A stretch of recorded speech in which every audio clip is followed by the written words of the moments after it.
श्री शिवाय नमस्तुभ्यम दोस्तों। 14 अगस्त 2024 को पड़ रही बुधवार नवमी तिथि। दोस्तों, यह जो बुधवार है श्रावण महीने में पड़ने वाला सबसे बड़ा बुधवार है, क्योंकि यह श्रावण माह के दिनों में पड़ रहा है, जिसका बहुत ही बड़ा और विशेष महत्व होता है। और ऐसा दिन पूरे साल में सिर्फ एक ही बार आता है। और दोस्तों, आप सभी लोग जानते हो कि बुधवार का अगर सबसे बड़ा कोई उपाय है, एक छुटकी हल्दी वाला उपाय है, तो दोस्तों इस बुधवार की नवमी तिथि के दिन आप लोगों को इस एक छुटकी हल्दी वाले उपाय को जरूर करना है। बहुत सारे लोग होंगे जिन लोगों ने इस उपाय को ना किया हो, मतलब पूरा साल निकल गया, उन्होंने किसी भी दिन इस हल्दी वाले उपाय को ना किया हो। पर दोस्तों, आपके पास एक आखिरी मौका बचा हुआ है, जो कि 14 अगस्त के दिन। तो इस दिन आप लोगों को इस वाले उपाय को जरूर कर लेना है। भले ही आपने पूरे महीने भर इस उपाय को ना किया हो, पर आपने इस श्रावण महीने के बुधवार के दिन अगर इस वाले उपाय को कर लिया, तो आपको इस उपाय को करने का वह फल मिलेगा जिसकी आपने कभी कल्पना भी नहीं करी होगी। इसीलिए आप लोग इस वाले उपाय को एक बार जरूर कर लेना, ताकि आप लोगों के हाथ से यह मौका न जा सके और आपको इस उपाय को करने का फल मिल सके। दोस्तों, यह उपाय पंडित जी ने अपनी अभी की ही शिवा महापुराण की कथा में बताया है, जिस उपाय को आज हम आपको बहुत अच्छे से समझाने वाले इस वीडियो को देखने के बाद इस उपाय को समझने के लिए आपको कोई और वीडियो को देखने की जरूरत नहीं पड़ेगी। तो चलिए दोस्तों, उपाय को शुरू करते हैं। देखिए, यह इस श्रावण महीने के बुधवार के दिन यह इतना खास होता है, इतना महत्वपूर्ण होता है। देखा है कभी कभी बड़े बड़े पूजा पाठ अनुष्ठान से जो मनोकामना पूर्ण नहीं होते, वह श्रावण महीने के दिन एक छोटे से उपाय करने से ही आपकी मनोकामना पूर्ण हो जाती है।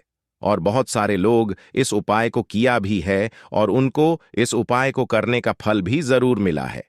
अगर आप लोग भी इस उपाय को करना चाहते हैं, तो आप इस उपाय को पहले अच्छे से समझ लेना, सुन लेना, उसके बाद करना। आपको इस उपाय का फल जरूर मिलेगा। और इस उपाय को कर लेने से आपके घर में चाहे किसी भी तरह की दुख और समस्या क्यों ना चल रही हो, आपको उसका कारण भी नहीं पता है कि दोस्तों यह समस्या किस कारण से चल रही है, उसका कुछ भी कारण हो सकता है। जैसे दोष हो सकता है, या किसी भी तरह का मंगल दोष भी हो सकता है। तो इस दिन आप लोगों को यह वाला उपाय कर लेना है। यह एक ऐसा उपाय है जिस उपाय को अगर किसी विशेष दिन पर किया जाए, तो दोस्तों उस विशेष दिन का जो है वह तो हमें मिलता ही मिलता है, पर हमने उस दिन पर इस उपाय को किया है तो हमें उससे भी बड़ा फल मिलता है, और फल बहुत जल्दी मिलता है, क्योंकि आप इस उपाय को बहुत ही बड़े और विशेष दिन पर कर रहे हो। तो चलिए अब के बारे में बात करते हैं, लेकिन उससे पहले आप लोगों को यह जानना आवश्यक है कि आखिर यह उपाय किस समय करना है, किसको करना है और कैसे करना है। तो चलिए हम आगे आपको वीडियो में एक एक करके बता देते हैं। लेकिन उससे पहले अगर आप लोग हमारे चैनल पर नए हैं, तो हमारे चैनल को सब्सक्राइब कर लेना और इस वीडियो को लाइक करके कमेंट बॉक्स में श्री शिवाय नमस्तुभयम, ओम नमः शिवाय जरूर टाइप कर देना। तो दोस्तों, इस हल्दी वाले उपाय को हमें इस बुधवार दिन कैसे करना है, किसको करना है, किस समय करना है और कहां पर करना है, ये सारे सवालों के जवाब आपको इस वीडियो में मिल जाएंगे। और जो यह वीडियो देखेगा दोस्तों, उसको एक छुटकी हल्दी वाला उपाय जरूर करना चाहिए, क्योंकि इस दिन हल्दी का भी बहुत ही बड़ा और विशेष महत्व होता है। और जब बात आ जाए हल्दी के उपाय की, तो यह सोने पर सुहागा वाली बात हो जाती है, और यह एक बहुत ही बड़ा उपाय हो जाता है इस श्रावण बुधवार का। तो अब दोस्तों, इस छुटकी हल्दी वाले उपाय को आखिर करना किसको है, सबसे पहले हम लोग वह बात जान लेते हैं। तो देखो, घर की जो बड़ी माताएं बहनें होती हैं, उन माताओं बहनों में से कोई भी एक बड़ी माता बहन इस वाले उपाय को कर सकती है। और दोस्तों, अगर आप चाहें तो अपने घर में से सभी सदस्यों को भी इस उपाय को करवा सकते हैं। अगर किसी व्यक्ति की खुद की कोई मनोकामना है, खुद की कोई दुख और परेशानी है जो कि वह अपने लिए ही करना चाहता है, इस वाले उपाय को तो वह खुद अपने लिए भी सकता है।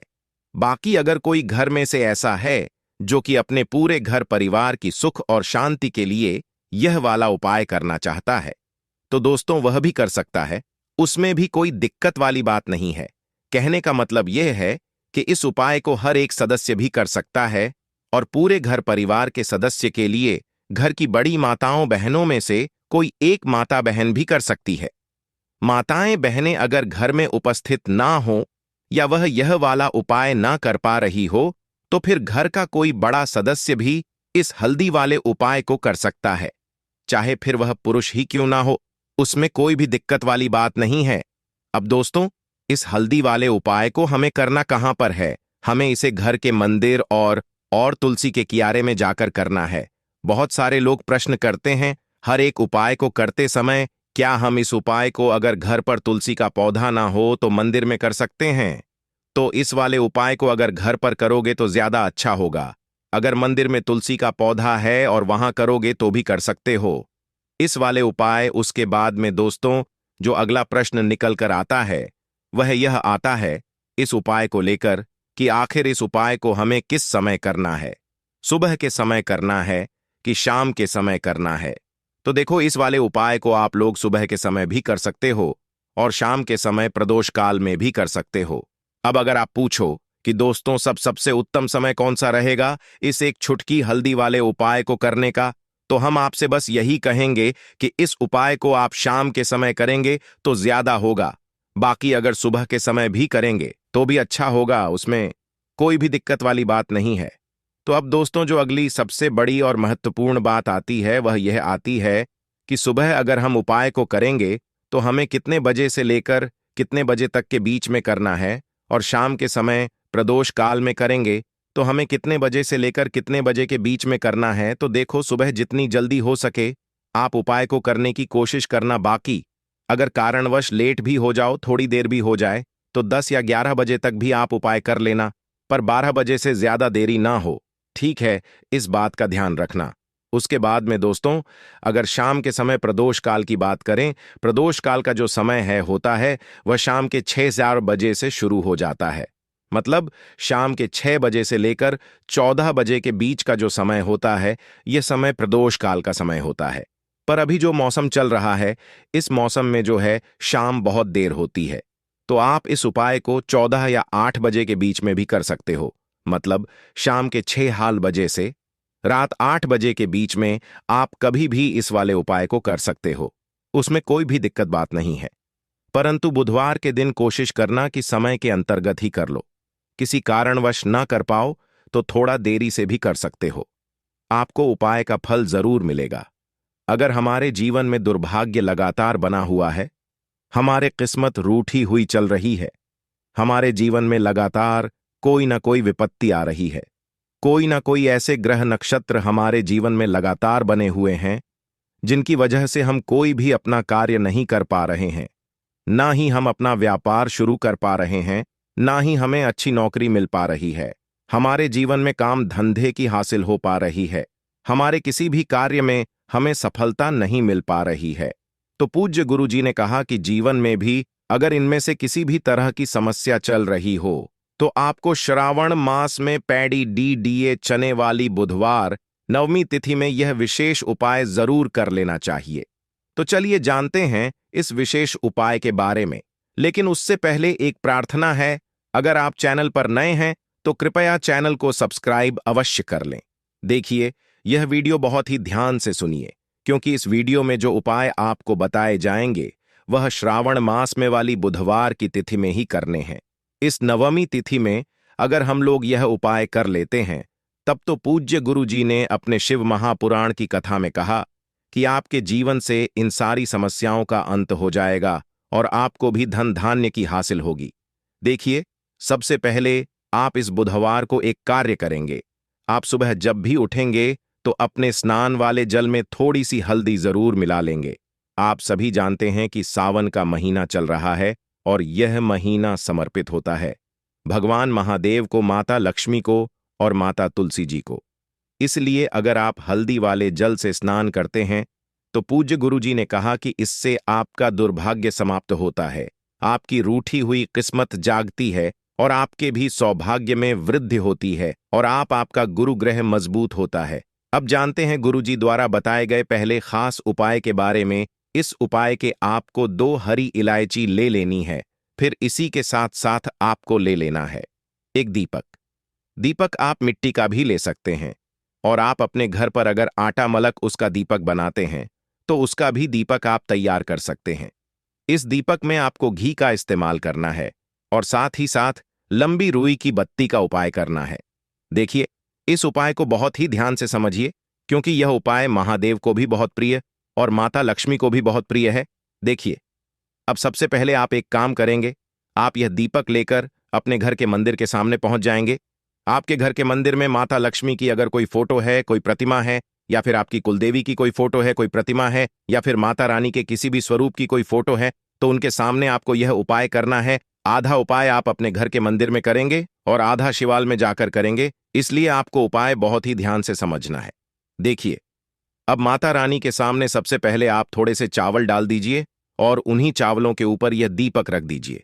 इस दीपक को रखने के बाद इसमें थोड़ी सी आप पीसी हुई हल्दी डाल दीजिए। थोड़ी सी शुद्ध पीसी हुई हल्दी इस दीपक में डाल दीजिए। उसके बाद आप यह दीपक प्रज्वलित कर दीजिए और वहीं दीपक के सामने बैठकर, यानी माता रानी के सामने बैठकर, आप कम से कम 11 बार या 21 बार या 21 बार या 108 बार, जितना भी आपके पास टाइम हो, बार आप ओम महालक्ष्मी नमः इस मंत्र का स्मरण कर लीजिए। मंत्र का स्मरण करने के बाद आपके पास जो 2 हरी इलायची है, उनमें से एक हरी इलायची आपको इसी दीपक में डाल लेनी है और माता लक्ष्मी से प्रार्थना कर लेनी है कि मेरे जीवन में जो धन धान्य की कमी चल रही है, मेरे जीवन में जो सौभाग्य में वृद्धि नहीं हो पा रही है, दुर्भाग्य लगातार बना हुआ है, तो आपके जीवन में धन से संबंधित जो समस्या चल रही है, उसको दूर करने के लिए माता रानी से कर लेनी है।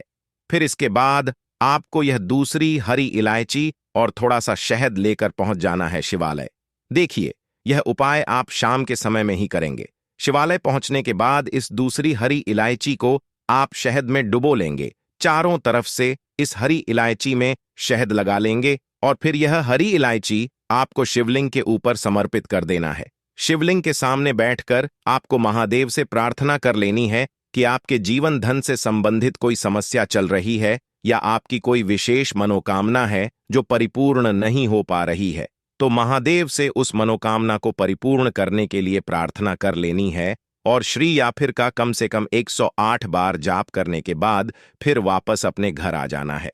पूज्य गुरु जी ने कहा कि अगर आप इस बुधवार नवमी तिथि में इस अचूक उपाय को कर लेते हैं तो आप जीवन से भी धन की समस्या हमेशा के लिए समाप्त हो जाएगी और आपको भी माता लक्ष्मी की कृपा हासिल होगी। अब इसके बाद बात करते हैं गुरुजी द्वारा बताए गए दूसरे खास उपाय के बारे में। देखिए, इस उपाय के लिए आपको एक लोटा जल ले लेना है। फिर इसी के साथ आपको ले लेना है थोड़ा सा गुड़। आप 1 टुकड़ा या 2 टुकड़े गुड़ के ले लीजिएगा और इस गुड़ को इस एक लोटे जल में डाल लीजिएगा। फिर इसी के साथ को थोड़ी सी पीसी हुई शुद्ध हल्दी ले लेनी है। 1 या 2 चुटकी शुद्ध पीसी हुई हल्दी ले लीजिएगा और इसको भी इसी एक लोटे जल में डाल लीजिएगा। अब आपका यह एक लोटे जल का मिश्रण तैयार हो गया। इस एक लोटे जल को लेकर आप पहुंच जाएंगे अपने घर पर जो माता तुलसी का पौधा है उसके सामने। अगर आप अपने घर की छत पर माता तुलसी का पौधा रखे हुए हैं तो वहां पहुंच जाएगा और यह एक लोटा जल माता तुलसी के पौधे में आपको समर्पित करते हैं और ओम नमो भगवते वासुदेवा या फिर ओम महालक्ष्मी नमः, इन दोनों में से किसी भी एक मंत्र का लगातार स्मरण करते जाना है। धीरे धीरे जल समर्पित करते जाइए और इन दोनों में से किसी भी एक मंत्र का कम से कम 11 बार या फिर अधिक से अधिक 108 बार जाप कर लीजिए। फिर वहीं तुलसी जी के पौधे के सामने बैठकर आपके जीवन में जो धन धान्य से संबंधित समस्या चल रही है या फिर आपके घर में बहुत ज्यादा होता है, शांति नहीं है, आपके जीवन में दुर्भाग्य आपके जीवन में है, आपकी किस्मत आपसे रूठी हुई है, तो इन सभी समस्याओं के लिए माता तुलसी से और भगवान रायाण से और महादेव से प्रार्थना कर लेनी है और फिर उसके बाद वापस आ जाना है। पूज्य गुरु जी ने कहा कि श्रावण मास में तुलसी जी के पौधे का बहुत ही विशेष महत्व होता है, इसलिए अगर हम इस महीने में तुलसी जी के सामने कुछ विशेष करते हैं, उनकी पूजा करते हैं, उनकी आराधना करते हैं, तो इससे माता तुलसी हमारे जीवन में धन धान्य के भंडार भर देती है। हल्दी समर्पित करने से माता तुलसी हमसे अति शीघ्र प्रसन्न होती है, इसलिए हल्दी आपको इसे एक लोटे जल में जरूर मिलानी है। तो चलिए बढ़ाते हैं अगले उपाय की ओर। देखो, यदि आपके जीवन में आर्थिक संकट बहुत अधिक हो रहे हैं, धन की समस्या लगातार जीवन में बनी हुई एक एक रुपयों को हासिल करने के लिए आपको बहुत अधिक केडीडीडीए मेहनत कर रहे हैं, तो आज रात्रि में सोने से पहले आपको हो यह एक चमत्कारी दीपक का उपाय अवश्य करना है। या फिर यदि आपका जो व्यापार है, बिजनेस है, दुकान है, वह अच्छे से नहीं चल पा रही है, तो आज रात्रि में इस विशेष दीपक का उपाय आपको अवश्य करना चाहिए। देखो दोस्तों, दीपक हमारे घर में सभी नकारात्मक शक्ति को बाहर करता है। यह उपाय आपको साल में केवल एक बार करने का ही मौका मिलता है। केवल और केवल नवमी पर ही इस उपाय को किया जाता है। देखिए, इस उपाय के लिए आपको तुलसी जी की जो सूखी लकड़ी होती है उसे ले लेना है। देखिए दोस्तों, यदि आपके पास पुरानी तुलसी जी की लकड़ी है तो उसे आप ले सकते हैं, और यदि आपके घर में तुलसी जी जो लकड़ी है वह सूखी हुई है तो उसकी लकड़ी आप तो डीडीए करके इस्तेमाल कर सकते हैं। लेकिन आपको ध्यान रखना है कि सूर्यास्त से पहले पहले ही आपको यह जो तुलसी जी की लकड़ी है इससे ही तोड़ लेना है। तो इस उपाय के लिए आपको सबसे पहले तो एक मिट्टी का दीपक लेना होगा। आप चाहे तो आटे का दीपक भी ले सकते हैं, क्योंकि आटे का दीपक सभी दीपक में सर्वोत्तम समझा गया है। इस दीपक के अंदर आपको शुद्ध घी का उपाय करना होगा, और इससे दीपक के अंदर अपने जो तुलसी जी की लकड़ी ली है उसे भी रख देना है। लेकिन यह जो तुलसी जी की लकड़ी है इसमें आपको चारों तरफ अच्छे से घी लगा लेना है। देखिए, गुरुजी ने बताया है कि जो तुलसी जी की लकड़ी है, यदि आप उपाय करते हैं और बहुत ही शीघ्रता से जल जाती है, तो इसके लिए आपको एक कार्य करना है। आपको ले लेनी है और उससे रुई को आपको जो तुलसी जी के अपने लकड़ी ली है उस पर अच्छे से चारों तरफ लपेट देनी है। तुलसी जी की लकड़ी के ऊपर रुई लपेटने के बाद इसे आपको पूरा घी के अंदर डुबो लेना है। अब इसे आपको बाती के रूप में उपाय करना है। अब दोस्तों, इस दीपक को आपको प्रज्वलित कहाँ करना है? तो इस दीपक को आपको या तो भगवान विष्णु के सामने प्रज्वलित करना होगा, या फिर आपको भगवान श्री राम के सामने प्रज्वलित करना होगा, या फिर भगवान कृष्ण के सामने, यानी कि भगवान विष्णु के जो भी अवतार उनके सामने आप यह दीपक प्रज्वलित कर सकते हैं। या फिर आप इससे दीपक को माता तुलसी जी के सामने भी प्रज्वलित कर सकते हैं। पूज्य गुरु जी ने बताया है कि जो भी व्यक्ति इस तरह से तुलसी जी की डंडी से यह दीप दान कर देता है उसके जीवन में कभी भी धन की समस्या नहीं होती है। इसीलिए आपको यह पूरे साल में केवल एक बार ही मौका मिलता है। श्रावण माह में इस उपाय को करके देखना, आपकी सभी इच्छा जरूर पूर्ण होगी। यह जो उपाय है रात्रि में सोने से पहले करना है, और गुरुजी ने कहा कि आप कुछ ही दिनों में देखेंगे कि आपके जीवन में कितना बड़ा चमत्कार हुआ है। धन हासिल के नए नए मार्ग बन जाते हैं, जीवन की सारी बाधाएं समाप्त हो जाती हैं और आपको सुख समृद्धि की हासिल होती है। तो चलिए जानते हैं इस विषय उपाय के बारे में। परंतु उससे पहले एक निवेदन है कि अगर आप चैनल पर नए हैं तो कृपया चैनल को सब्सक्राइब जरूर कर लें और कमेंट बॉक्स में जय मां लक्ष्मी जरूर लिखें। माता लक्ष्मी दोस्तों, हम लोग अक्सर खाना थोड़ा ज्यादा ही बनाते हैं और फिर कुछ खाना बच भी जाता है। सब्जी या ग्रेवी अक्सर खत्म हो जाती है और केवल रोटी बच जाती है। अगले दिन बासी रोटियों को घर के सदस्य या बच्चे खाने कतराते हैं। अगर आपके में भी ऐसा होता है तो यह जानकारी आपको हिलाकर रख देगी। अगर आप भी ऐसी रोटी खाते हैं तो आपको माला माल होने से कोई भी नहीं रोक सकता। इसी के साथ ही इस वीडियो में हम जानेंगे कुछ ऐसी गलतियों के बारे में जो अगर आपके घर में भी महिलाएं करती हैं तो आज ही बंद कर दें, वरना पूरा घर हो जाएगा नष्ट। तो पूरी जानकारी के लिए इस वीडियो को अंत तक जरूर देखिएगा दोस्तों। रसोई घर में यह गलती कभी भी नहीं करनी चाहिए।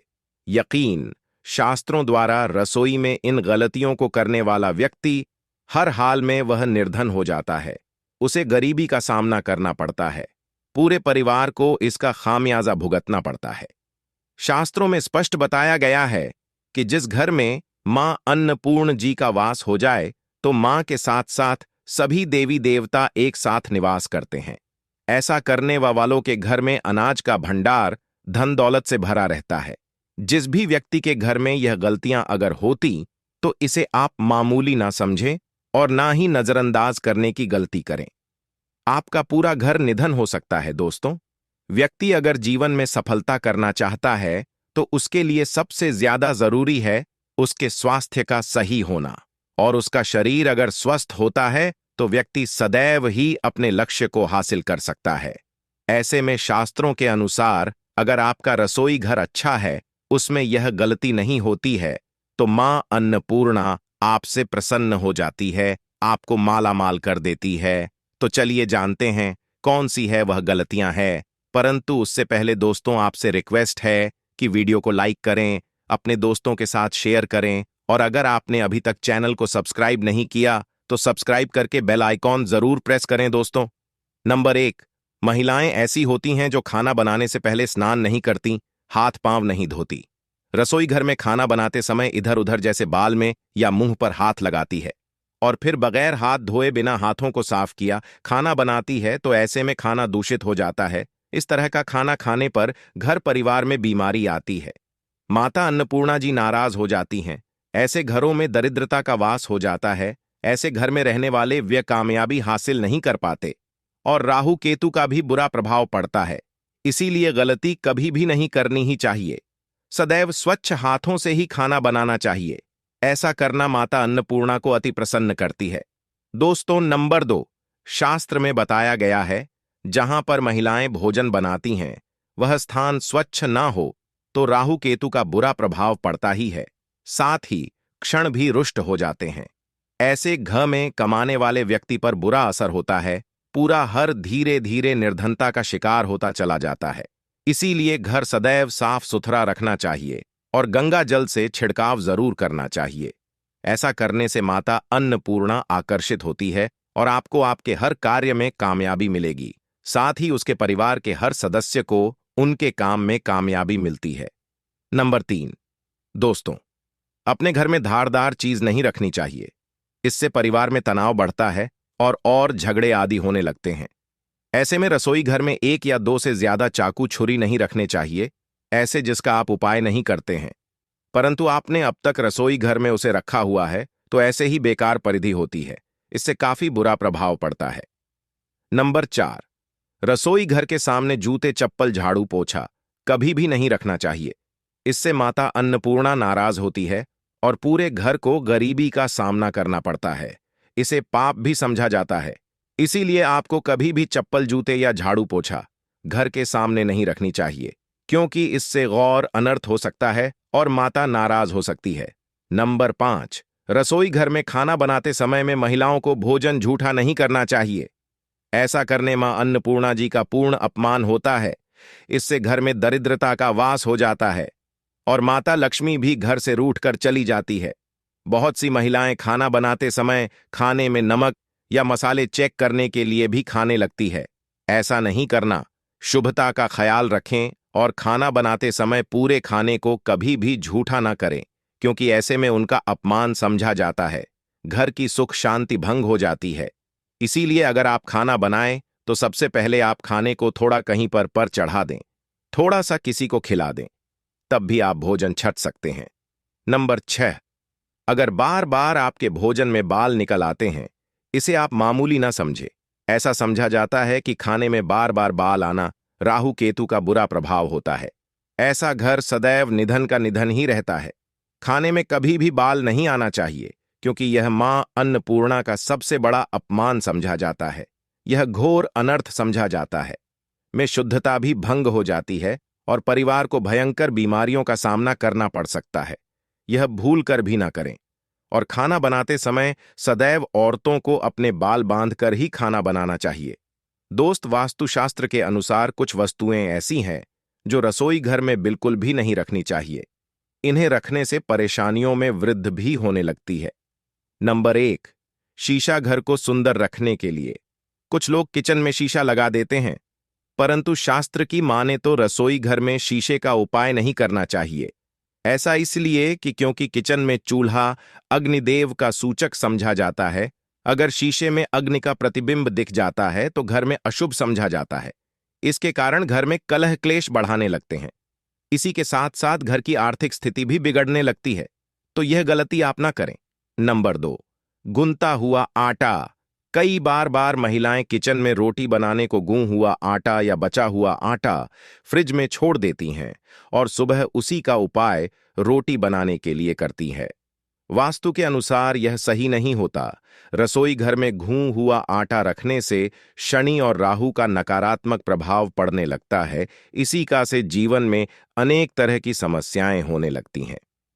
नंबर 3, टूटे। कई तरह के बर्तन उपाय होते हैं।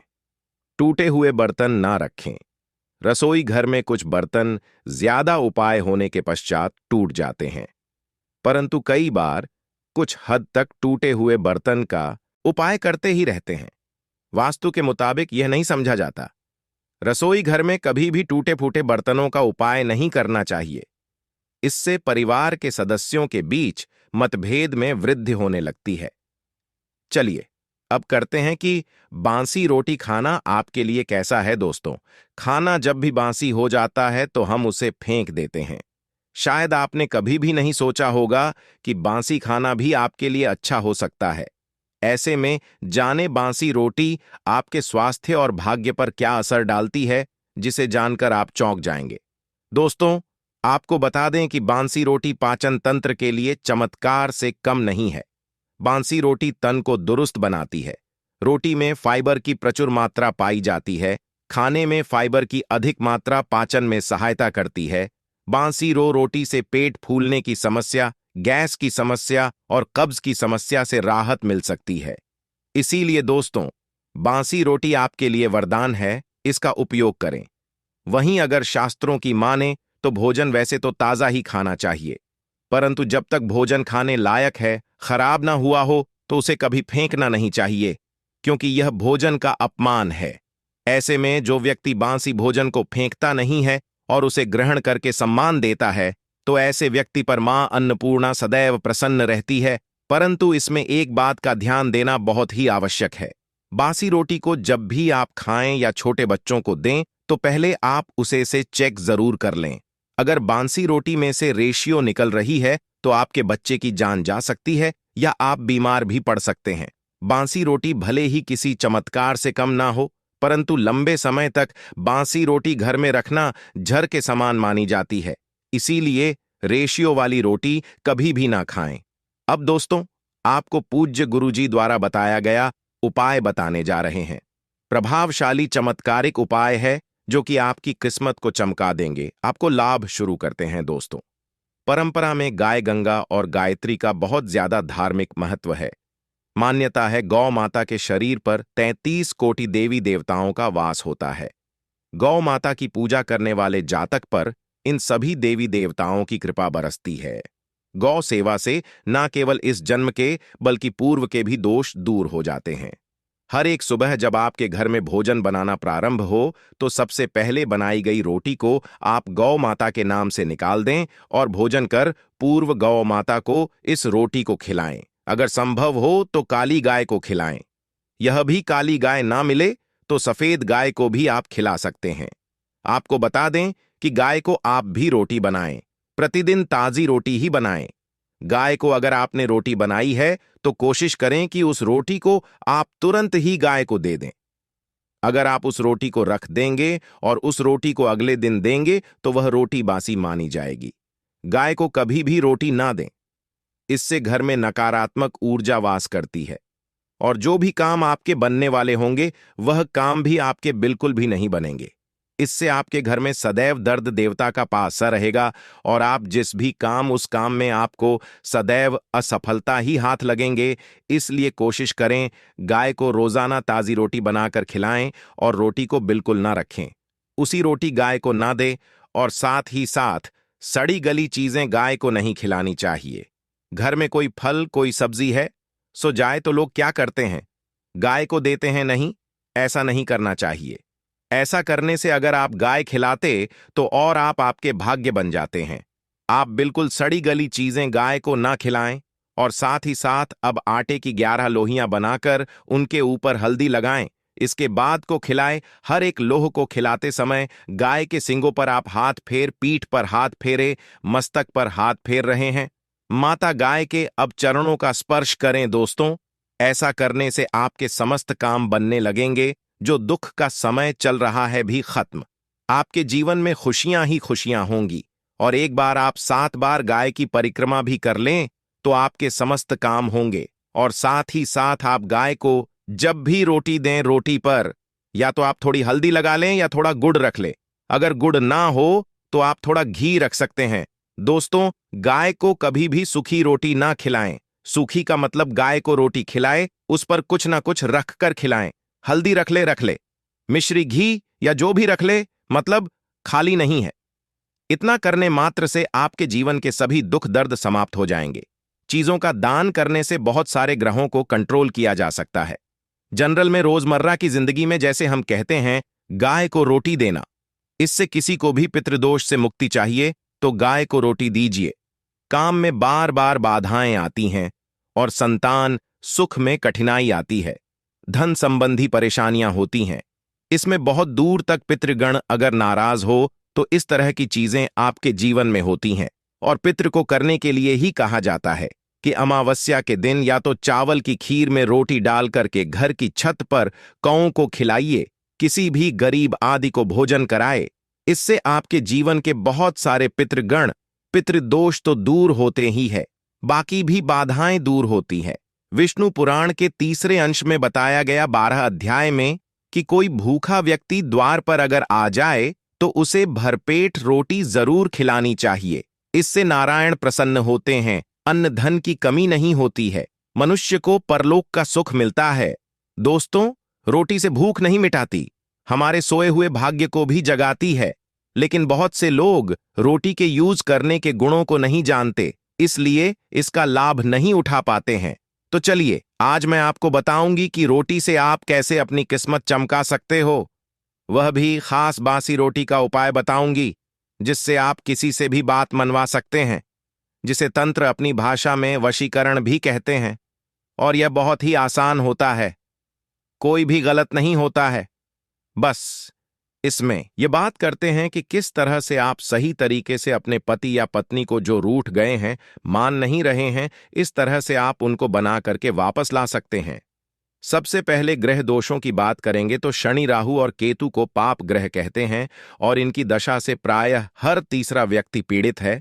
और इन तीनों अशुभ फलदायी ग्रहों को एक साथ अगर आप अनुकूल बना करके चलना चाहते हैं तो सबसे आसान तरीका है, रोटी में सरसों तेल लगाकर काले कुत्ते को शनिवार के दिन खिलाइए। रोज खिला सकते हैं।